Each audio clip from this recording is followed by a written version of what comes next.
Oh, 60 degrees, it's not bad. Still cold, too cold for the kids to get in to swim. Happy Easter, everybody. I will tell you, I had one of my buddies say it's way not as impressive getting in 60 degree water in the morning as it is when it was snowing outside, and I completely agree with that. And the goal the whole time on the cold plunge was to not buy a cold plunge that was just going to turn into a place to hang clothes. And the only way to prove that was, while I have a natural cold plunge with the pool, see if I'd use it. And we definitely proved that. We went, I don't know, over 80 days in a row, I think, or something. And now I'm still doing it, but pretty much every morning, just as part of a routine, even though Ashley we don't make a point to broadcast from the pool, which is nice for the only impression people see of me to not be wet and freezing. What was the question today? What's the peptide protocol right now? BPC 157 is still the only peptide I do in the morning. I have a rotator cuff deficient right shoulder, I have a bunch of knee surgeries, a couple neck surgeries, 5 back surgeries. So BPC helps a lot from a pain and inflammatory standpoint. So, hey Teddy. There's Teddy, my daughter's golden doodle. So BPC around my shoulder in the morning. I do a blend of, at night we have a lot of stacked peptides now at the clinic. So while I'll do BPC by itself, up to 2 to 3 times a day sometimes, depending on location and pain and overall inflammatory load stuff. The evening version of BPC is, we call it Glow. It has BPC, GHKCU, TB500 in a blend that can be taken up to every day or 3 times a week. I do it pretty much every day, but Sundays right now, because I'm trying to get skin, hair, collagen reformation right, still finishing up some weight loss. I think most people know by now I've lost 80 pounds, almost 90, I guess 90 pounds in the last just over a year, 2 years. I'm trying to add muscle mass now, so TB500 at nighttime, switching back and forth with the growth hormone secretagogues. I think that there is the IPA-CJC was a good way to get started. Certainly, the problem with IPA-CJC, Smorelin IPA blends, tesamorelin, hexamorelin, is there's a little different side effects for different people. And really, IPA-CJC is if someone's trying to lean out, for sure, but it helps you get better sleep and just get that growth hormone surge because growth hormone secretion is pulsatile. And so you want that big pulse of growth hormone that comes 3 to 5 o'clock in the morning to be 20 to 30% bigger. That can make a huge difference. That's IPA-CJC.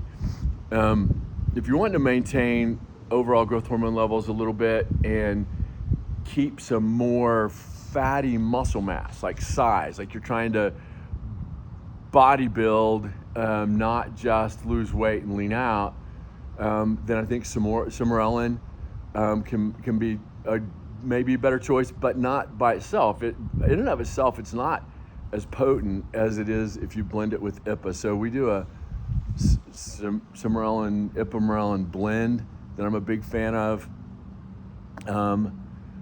MOTC, I think, has made a huge difference in preparing my body for the muscle mass changes we're working towards. I still do melanotan 2.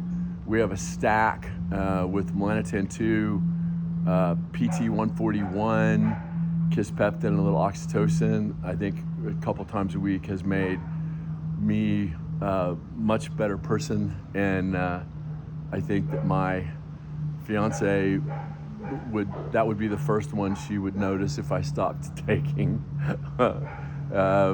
As far as helping maintain circadian rhythm and mood, oxytocin is kind of the cuddle hormone. I think by blending that in with the melanotan 2, better sleep, better circadian rhythm. Gosh, it's colder if you move around. Like, oh my God, it's still cold.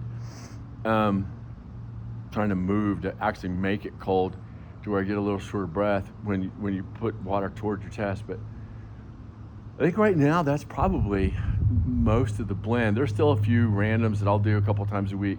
I stopped being able to use the glow, and stacking GHK and TB500 has made a big difference because it's a couple less shots that way.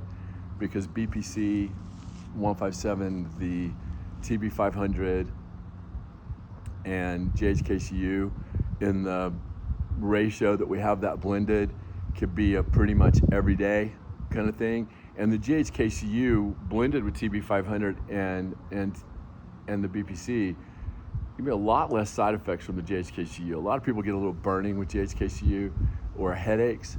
By blending it, I haven't seen that, and turning it into a daily.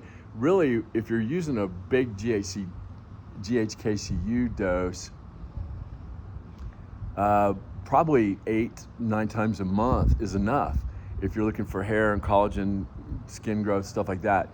If you cut down that dose a little bit and microdose it over a month and blend it, it's been way more tolerable for me. I'm happier. So I think that I'll give you a little bit more feedback over this next month, but overall collagen health, I think there's been a difference for sure in what I've seen from just dark spots, soft tissue, the hair growth. We recently did GHKCU and microneedling with a little amnion product for hair growth up in here. I think that it's made a difference. We've done it. Our protocol at the clinic is 3 treatments, 4 weeks apart. Of course, I've not done it the way I would if I was a patient. I would have been more regimented in my approach. We did it once to me about 6-8 weeks ago, and we haven't followed it up again, so I need to do it again.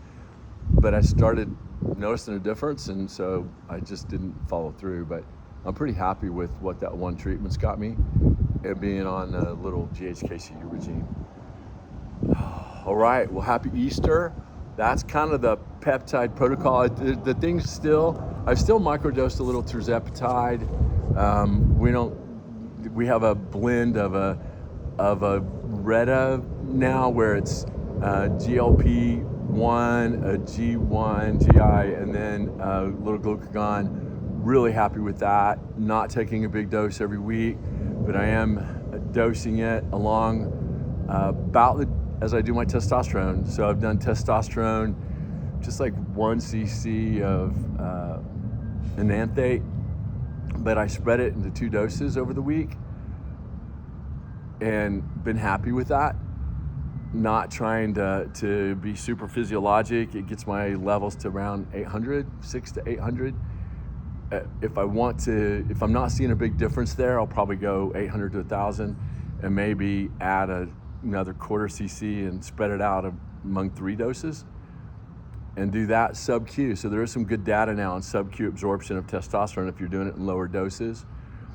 Instead of some big IM dose every couple weeks, that's not the best way to get your levels up. A little bit of microdosing on the GLP-1s, I think I'm pretty happy with right now. I haven't been doing that in a while, and I think I kind of hit a wall on building some of the muscle mass, and so I'm gonna go back, get rid of a little of the insulin resistance, and kind of start over a little bit from there. All right, everyone. People have asked what I do and what the regimen's been, and that's it. Happy Easter, and love you guys.